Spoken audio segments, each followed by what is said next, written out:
آپ کی قوم کے لوگ اس بات پر راضی ہو گئے کہ ایک دن قبیلے میں جو کنواں ہے اس میں سے حضرت صالح علیہ السلام کی اونٹنی پانی پیے گی اور دوسرے دن قبیلے میں موجود جانور وہاں سے پانی پئیں گے۔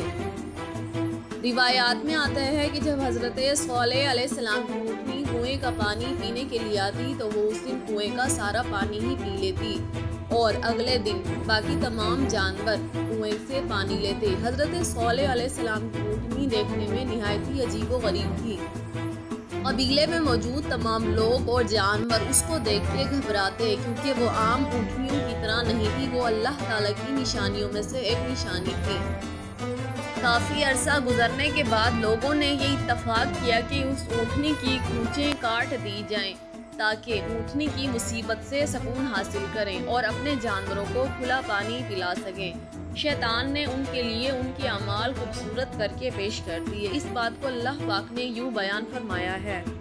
ترجمہ: پس انہوں نے اونٹنی کی کونچیں کاٹ دیں اور اپنے رب کے حکم سے سرکشی کی اور یہ کہنے لگے، اے صالح علیہ السلام، اگر تو رسولوں میں سے ہے تو ہم پر وہ عذاب لے آ جس سے تو ہمیں دھمکا رہا ہے۔ حضرت صالح علیہ السلام کی اونٹنی کی وجہ سے باقی تمام جانوروں پر عجیب و غریب ہیبت طاری ہو جاتی۔ تمام مویشی اس کی ظاہری شکل و صورت دیکھ کر گھبراتے، پھر آپ کی اونٹنی جہاں جہاں جاتی پوری کی پوری چراگاہیں ختم کر دیتی، جبکہ باقی مویشی اس کے مقابلے میں ٹھیک سے نہیں کھا پاتے اور جب پانی پیتی تو بہت سا پانی پی جاتی کہ باقی مویشیوں کے لیے بھی کچھ بھی نہیں بچتا۔ لیکن وہ اونٹنی اللہ کے حکم سے اتنا زیادہ دودھ دیتی کہ پورے قبیلے کے لیے وہ دودھ ایک ہی وقت میں کافی ہو جاتا۔ جس آدمی نے اونٹنی کو قتل کرنے کی ذمہ داری لی وہ ان کا رئیس قدار بن سالف بن جندہ تھا۔ وہ سرخ رنگ والا اور سرخ بالوں والا تھا اور اس کے جسم پر نیلے دھبے تھے۔ کہا جاتا ہے کہ وہ آدمی ولد الزنا حرامی تھا۔ وہ سالف کے گھر پیدا ہوا جبکہ حقیقت میں سیبان نامی آدمی کا بیٹا تھا۔ ابن جریر یہ بیان کرتے ہیں کہ قوم سمود میں دو عورتیں ایسی تھیں، ان میں سے ایک کا نام صدوقہ تھا۔ وہ ایک خاندانی اور مالدار عورت تھی۔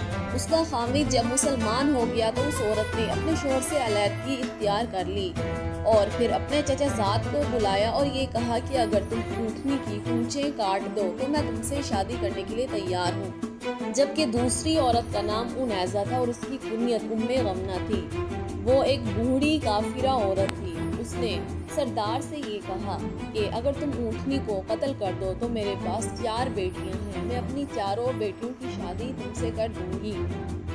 الغرض قبیلے کے تمام لوگ اونٹنی کو قتل کرنے کے لیے تیار ہو گئے۔ یہ لوگ پورے قبیلے میں بھاگ دوڑ کرتے رہے اور دوسرے لوگوں کو اونٹنی کو قتل کرنے کے فوائد سے آگاہ کیا۔ قبیلے کے باقی لوگوں نے بھی ان کی ہاں میں ہاں ملائی اور ان کے اس کام کو سراہا۔ قبیلے کے تمام لوگ اونٹنی کے لیے گھات لگا کر بیٹھ گئے۔ جب وہ پانی پی کر واپس پلٹی تو مصرع اس کے لیے چھپا ہوا تھا۔ اس نے اونٹنی کو تیر مارا جو کہ اس کی پنڈلی کی ہڈی میں جا کر بے وست ہو گیا۔ پھر قبیلے کی باقی عورتوں نے اونٹنی قتل کرنے پر ابھارنے کے لیے اپنے چہروں سے نقاب کو ہٹا لیا۔ سب سے پہلے قدار بن سالف آگے بڑھا اور اس نے تلوار سے اونٹنی پر حملہ کر دیا۔ اس نے اونٹنی کی پچھلی ٹانگوں کے پاؤں سے اوپر والے حصے کو زخمی کیا تو وہ اونٹنی زمین پر گر پڑی اور ایک زوردار چیخ لگائی تاکہ اس کا بچہ خطرے سے محفوظ ہونے کے لیے کچھ ہیلا کر سکے۔ یہاں پر قدار بن سالف نے اونٹنی کے سینے پر ایک خطرناک طریقے سے نیزہ مارا اور اسے قتل کر دیا۔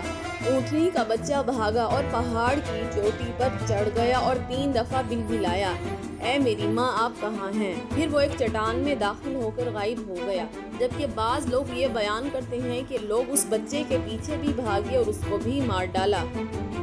جب صالح علیہ السلام کو اس بات کا پتہ چلا تو آپ نے کہا تم لوگ اپنے گھروں میں 3 دن تک فائدہ اٹھا لو۔ اس کے بعد آپ کی قوم کے لوگوں نے آپ ہی کے قتل کا منصوبہ بنایا۔ آپ کی قوم کے لوگ جیسے ہی آپ کو قتل کرنے کے لیے آئے، اللہ رب العزت نے ان تمام لوگوں پر پتھر برسا دیا اور ان کے سروں کو کچل دیا۔ اور مہلت کے 3 دنوں میں سے جب پہلا دن آیا تو قوم سمود کے چہرے زرد ہو گئے کہ جس طرح صالح علیہ السلام نے ان کو ڈرایا تھا۔ جب شام ہوئی تو سب لوگ پکار اٹھے کہ وہ ایک دن تو گزر گیا اور ہمیں کچھ بھی نہیں ہوا۔ جب جمعے کا دن آیا تو ان تمام لوگوں کے چہرے سرخ ہو گئے۔ جب شام ہوئی تو وہ یہ کہنے لگے، ہماری مہلت کے 2 دن گزر گئے، ہمیں تو کچھ بھی نہیں ہوا۔ جب ہفتے کے دن صبح کی جو ان کی مہلت اور فائدہ اٹھانے کا آخری اور تیسرا دن تھا تو آپ کی قوم کے تمام لوگوں کے چہرے سیاہ ہو گئے۔ جب شام ہوئی تو وہ تمام لوگ آوازیں لگانے لگے کہ ہماری مہلت کی مدت گزر گئی، اب ہم پر کچھ بھی نہیں ہوگا، یعنی ہم پر اب کوئی عذاب نہیں آئے گا۔ جب ان پر اتوار کا دن آیا یعنی چوتھا دن آیا تو وہ تمام لوگ خوشبو لگا کر تیار ہو کر بیٹھ گئے اور انتظار کرنے لگے کہ رب العالمین ان پر کون سا عذاب لے کر آتے ہیں۔ صبح کے وقت جب سورج طلوع ہو کر ان پر چمکنے لگا تو آسمان سے ان پر ایک چیخ آئی اور ان کے نیچے سے ایک زلزلہ آیا تو تمام روحیں نکلنے لگی۔ قبیلے میں موجود تمام لوگوں کی جانیں سسک کر ختم ہونے لگی۔ ان تمام لوگوں کی حرکات ٹھنڈی پڑ گئی۔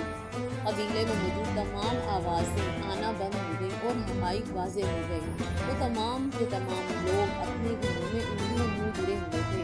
وہ تمام لوگ محض لاشیں تھیں۔ اب ان لوگوں میں روح کا ذرہ تک بھی نہ تھا اور نہ ہی کسی قسم کی کوئی حرکت تھی۔